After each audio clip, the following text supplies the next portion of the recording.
басшысының қолдауымен салынған жалпы келешек мектебі.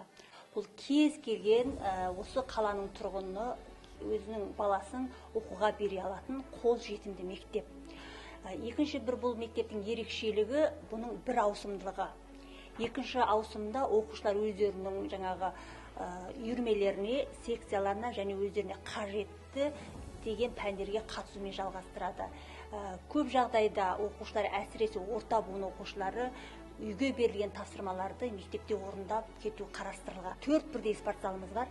Бұл спортзалдың екеуі бастауыш сыныптардың оқушыларына арналған, және екеуі орта және жоғары буын оқушыларына арналған. Әрбір оқушы өзіне қажетті үйірмеге, секцияға қажетті деген өзінің бағытына байланысты сабақтарға өзімен бара алады.